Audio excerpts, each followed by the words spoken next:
আসসালামু আলাইকুম ওরহমতুল্লাহ বিসমিল্লাহি আসসালাতু আসসালামু আলা রাসূলিল্লাহ আম্মা বাদ।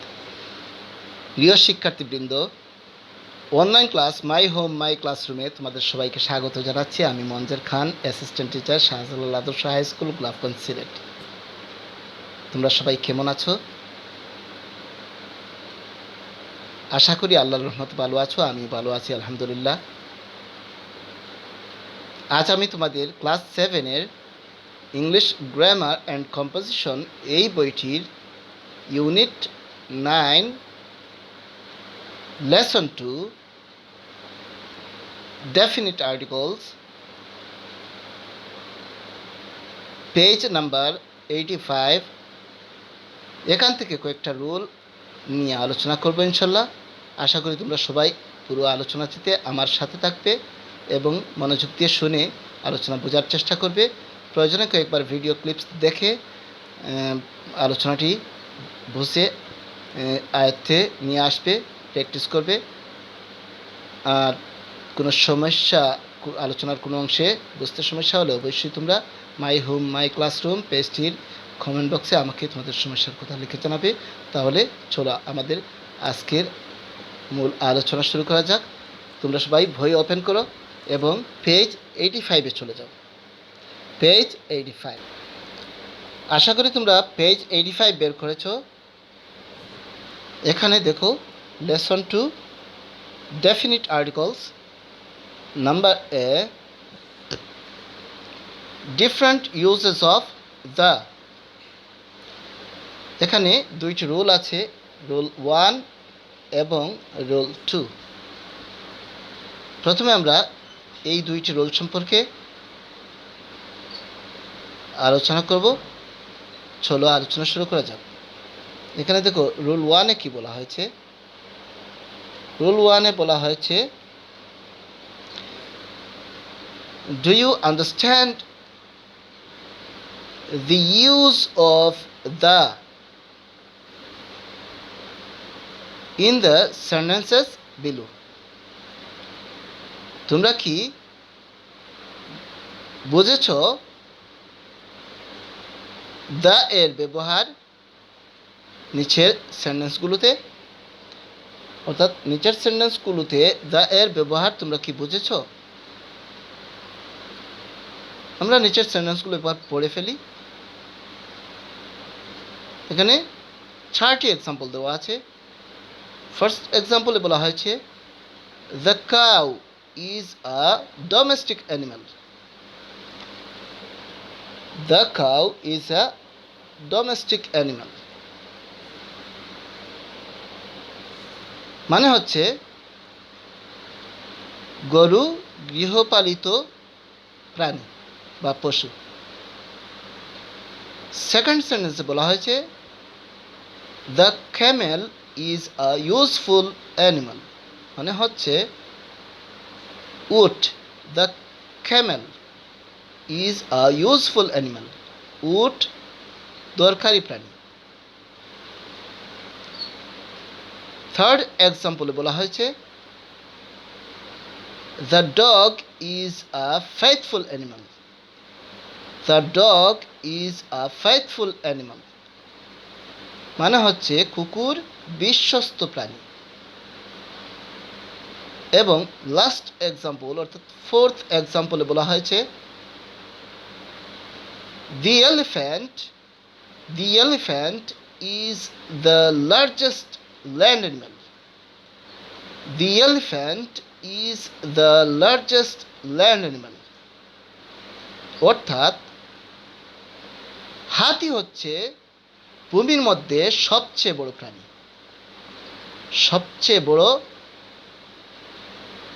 ভূমির মধ্যে সবচেয়ে বড় প্রাণী হচ্ছে হাতি।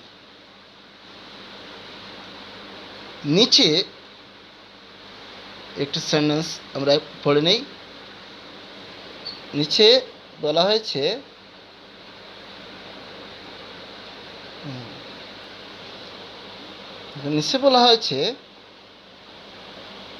কি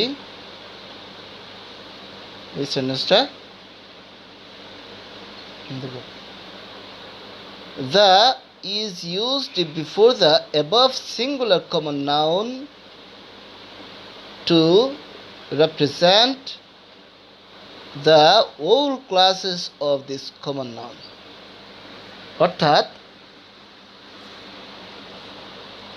the definite article the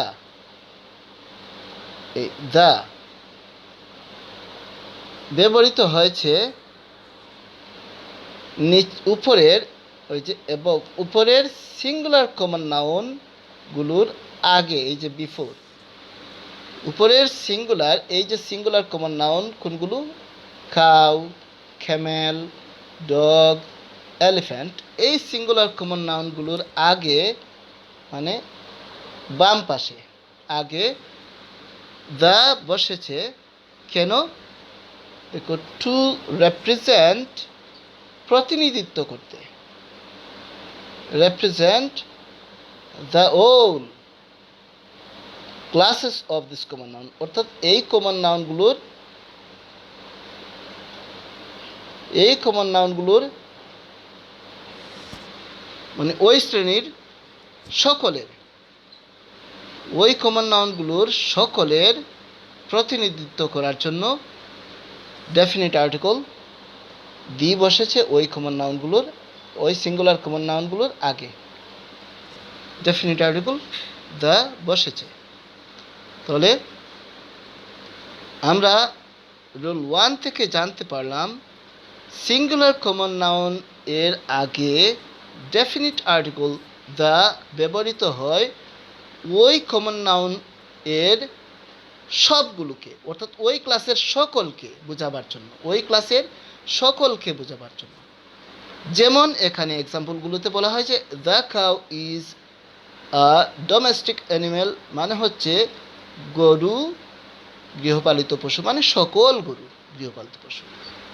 the camel is a useful animal, অর্থাৎ উট দরকারি প্রাণী, অর্থাৎ সকল উট দরকারি প্রাণী।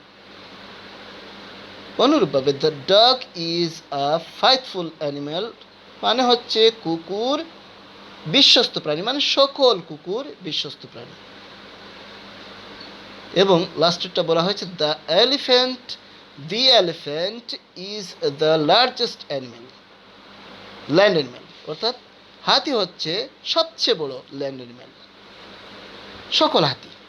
তাহলে বোঝা গেল যে ওই সিঙ্গুলার কমন নাউনগুলোর সকলের, ওই সিঙ্গুলার কমন নাউন ওই শ্রেণীর কাউ শ্রেণীর, ক্যামেল শ্রেণীর, ডগ শ্রেণীর, এলিফ্যান্ট শ্রেণীর সকলের কথা প্রকাশ করার জন্য ওই সিঙ্গুলার কমন নাউনের আগে দা ব্যবহৃত হয়েছে। অতএব আমরা বুঝতে পারলাম যে কোনো সিঙ্গুলার কমন নাউন দ্বারা যদি ওই শ্রেণীর সকলকে বোঝাতে চাই তাহলে ওই সিঙ্গুলার কমন নাউনের আগে অবশ্যই ডেফিনিট আর্টিকেল দা ব্যবহৃত হবে বা ব্যবহার করতে হবে।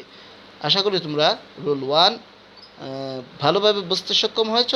চলো আমরা এবার রুল 2তে চলে যাই, সেখানে কি আছে একটু প্রথমে পড়ে নেই। Rule 2,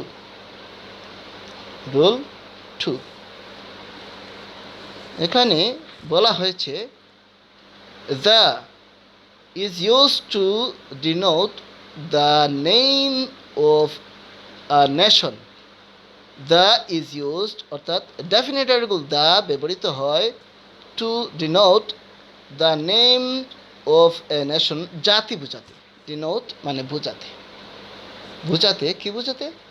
the name of a nation, একটি জাতির নাম বোঝাতে। তাহলে জাতির নাম বোঝাতে এখানে নিচে 3টা এক্সাম্পল দেওয়া আছে, আমরা এক্সাম্পলগুলো পড়ে নেই। ফার্স্ট এক্সাম্পলে বলা হয়েছে the Bengalis are freedom loving. The Bengalis are freedom loving মানে হচ্ছে বাঙালিরা স্বাধীনতা প্রিয়। এই যে বেঙ্গলি একটা জাতি, এই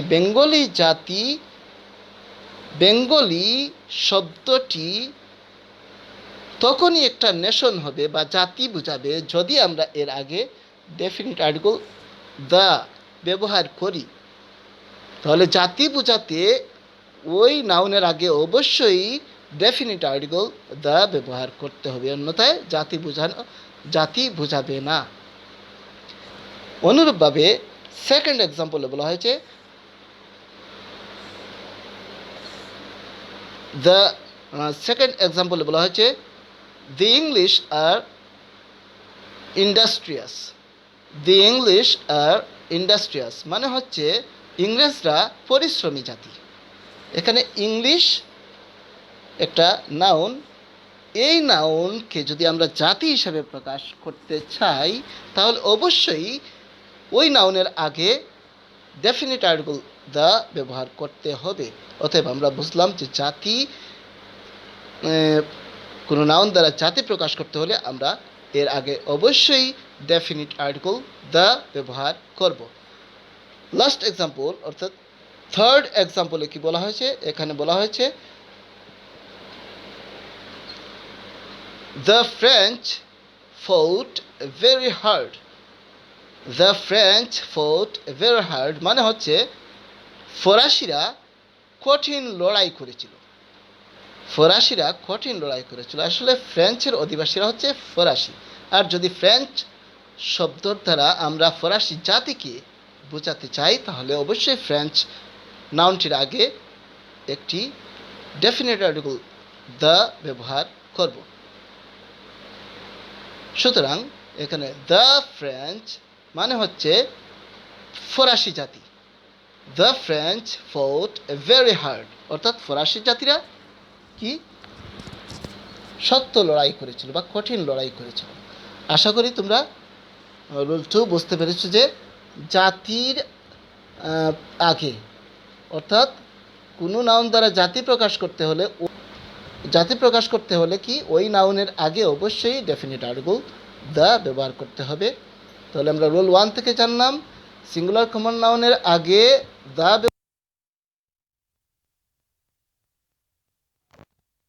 সিঙ্গুলার কমন নাউনের আগে দ্য ব্যবহার করলে ওই সিঙ্গুলার কমন নাউন দ্বারা ওই শ্রেণীর সকলকে বোঝানো হয়। রুল 2 থেকে আমরা জানতে পারলাম জাতি বোঝাতে নাউনের আগে ওই যে ওয়ার্ড দ্বারা নেশন বা জাতি বোঝাবো ওই নাউনটির আগে অবশ্যই দ্য ডেফিনিট আর্টিকেল দ্য ব্যবহৃত হবে। আশা করি তোমরা রুল 1 এবং রুল 2 ভালোভাবে বুঝতে সক্ষম হয়েছ। এখানে একটি কথা বলে রাখা ভালো যে রুল 2 এর অধীনে আমি এক্সট্রা একটি কথা বলে রাখছি তোমাদেরকে। এখানে জাতি বোঝাতে তার আগে ওই নাউনের আগে ডেফিনিট আর্টিকেল দ্য বসে, কিন্তু মানুষ জাতি বোঝাতে তার আগে ডেফিনিট আর্টিকেল বসে না। যেমন মেন মানে মানুষ, যদি আমরা দ্য মেন বলি তাহলে মানুষ জাতি বোঝাবে না। মানুষ জাতির আগে কখনো কোনো আর্টিকেল বসে না। যেমন একটা এক্সাম্পল তোমাদেরকে বলে দেই, man is mortal. Man is mortal man is mortal মানে হচ্ছে মানুষ মরণশীল। এখানে ম্যান শব্দটির আগে কোনো আর্টিকেল বসেনি। অতএব মনে রাখবো যে মানুষ জাতির আগে কোনো আর্টিকেল বসে না। আশা করি তোমরা আলোচনাটি বুঝতে সক্ষম হয়েছ। তোমরা পেজ 86 দেখো। পেজ 86 এখানে রুল 3, আমরা রুল 3 একটু পড়ে নেই। এখানে রুল 3-তে দেখা যাচ্ছে 3টি এক্সাম্পল আছে আর উপরে একটি লাইন আছে। আমরা রুলটা পড়ে নেই এবং 3টা এক্সাম্পল একটু পড়ে নেই। চলো শুরু করা যাক। এখানে বলা হয়েছে rule 3, the is used before adjective to mean the whole of a particular class. Again, rule 3, the is used before adjective to mean the whole of a particular class. অর্থাৎ দ্য ব্যবহৃত হয়, ডেফিনিট আর্টিকেল দ্য ব্যবহৃত হয় অ্যাডজেক্টিভের আগে, এতে before adjectives, অ্যাডজেক্টিভের আগে ব্যবহৃত হয় কেন? To mean the whole of a particular class, কোনো বিশেষ শ্রেণীর সকলকে বোঝাতে, কোনো বিশেষ শ্রেণীর সকলকে বোঝাতে। মানে হচ্ছে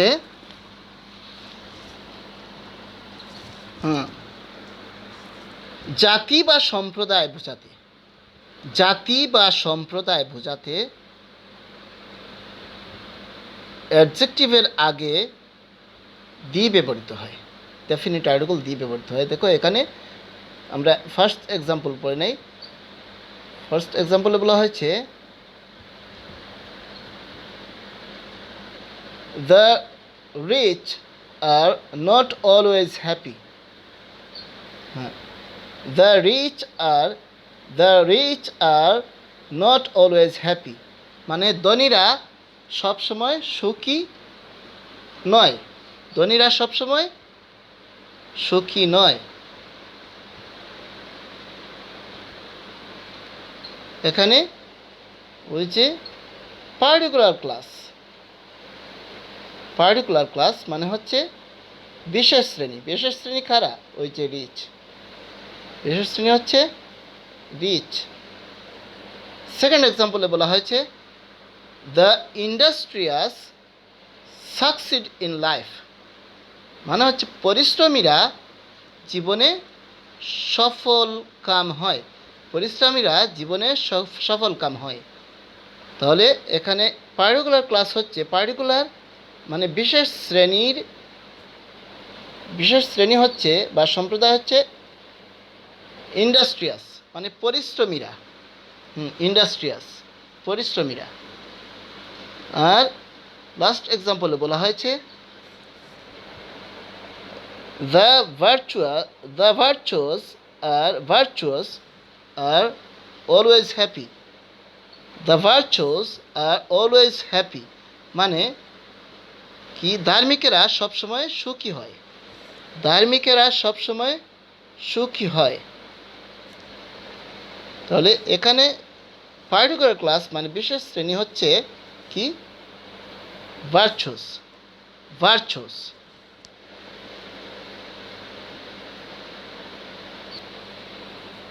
তাহলে আমরা থার্ড এক্সাম্পল থেকে বুঝতে পারলাম যে the virtuous are always happy, the virtuous are always happy, অর্থাৎ ভার্চুয়াসরা মানে ধার্মিকেরা সবসময় কি হয়? সুখী হয়, পুণ্যবানেরা বা ধার্মিকেরা সবসময় সুখী হয়। তাহলে বিশেষ শ্রেণীর আগে ডেফিনিট আর্টিকেল দা বসিয়ে ওই শ্রেণীর সকলকে বোঝানো হয়, ওই শ্রেণীর পুরো শ্রেণীকে, ওই শ্রেণীর অর্থাৎ রিচ ধনী শ্রেণীর পুরো ধনী শ্রেণীকে, সকল ধনীকে বোঝানো হয়। ইন্ডাস্ট্রিয়াস মানে পরিশ্রমীদের সকল পরিশ্রমীকে বোঝানো হয়, তেমনি ভার্চুয়াস অর্থাৎ পুণ্যবান বা ধার্মিকদের সকল, ওই ধার্মিক শ্রেণীর সকলকে বোঝানো হয়। অতএব আমরা রুল 3 থেকে বুঝতে পারলাম বিশেষ শ্রেণীর সকলকে বোঝাতে হলে ওই শ্রেণীর প্রকাশক যে অ্যাডজেক্টিভ আছে, যেমন রিচ একটা অ্যাডজেক্টিভ, এটা নাউন নয়, অ্যাডজেক্টিভ। ইন্ডাস্ট্রিয়াস এইটাও অ্যাডজেক্টিভ মানে পরিশ্রমী। ভার্চুয়াস মানে হচ্ছে পুণ্যবান, এইটাও একটা ধার্মিক, এটাও অ্যাডজেক্টিভ। তাহলে আমরা জানলাম যে ওই অ্যাডজেক্টিভটা নাউন হিসেবে ব্যবহৃত হয়েছে, ওই অ্যাডজেক্টিভটা নাউন হিসাবে ব্যবহৃত হয়েছে এবং ওই অ্যাডজেক্টিভ দ্বারা ওই ক্লাসের সকলকে বোঝানো হয়েছে। যেমন ফার্স্ট এক্সাম্পল থেকে বোঝানো হয়েছে the rich are not always happy, the rich are not always happy, ধনীরা সবসময় সুখী নয়। এখানে দ্য রিচ অ্যাডজেক্টিভ, এর আগে ডেফিনিট আর্টিকেল দ্য ব্যবহৃত হয়েছে এবং অর্থ দাঁড়িয়েছে যে ধনীরা সবসময় সুখী নয়। সেকেন্ড এক্সাম্পল থেকে বলা হয়েছে the industrious succeed in life, অর্থাৎ পরিশ্রমীরা জীবনে সফল কাম হয়। থার্ড এক্সাম্পল থেকে বলা হয়েছে the virtuous are always happy. Virtuous are always happy মানে ধনীরা সবসময় কি ওই ধার্মিকেরা সবসময় সুখী হয়। আশা করি তোমরা রুল 3 বুঝতে পেরেছ। এখানে বিশেষ শ্রেণীর সকলকে বোঝাতে হলে অ্যাডজেক্টিভের আগে দা বসে ওই অ্যাডজেক্টিভকে নাউন হিসেবে ব্যবহার করা হয় এবং অ্যাডজেক্টিভের আগে দা বসে। তাহলে আমরা বুঝতে পারলাম অ্যাডজেক্টিভের আগে দা বসে ওই শ্রেণীর সকলকে বোঝায়। দ্য রিচ মানে ধনীরা, দ্য ইন্ডাস্ট্রিয়াস মানে পরিশ্রমীরা, দ্য ভার্চুয়াস মানে হচ্ছে ধার্মিকেরা। অতএব আশা করি তোমরা রুল 1, 2, 3 বুঝতে সক্ষম হয়েছো। যদি আলোচনার কোনো অংশ বুঝতে সমস্যা হয় তাহলে অবশ্যই তোমরা কমেন্ট বক্সে আমাকে তোমাদের সমস্যার কথা লিখে জানাবে। যাও পরবর্তী ক্লাসে আলোচনা করা হবে ইনশাল্লাহ। আজকে এ পর্যন্তই। আল্লাহ সবাইকে ভালো রাখুন। আল্লাহ হাফেজ। যদি তোমাদের ক্লাসটি ভালো লাগে তবে লাইক, কমেন্ট, শেয়ার করবে এবং বেল আইকনটি বাজিয়ে দিবে যাতে পরবর্তী ক্লাস আপলোড হওয়ার সাথে সাথে তোমরা ক্লাসটি পেয়ে যাও, ভিডিওটি পেয়ে যাও। আল্লাহ হাফেজ।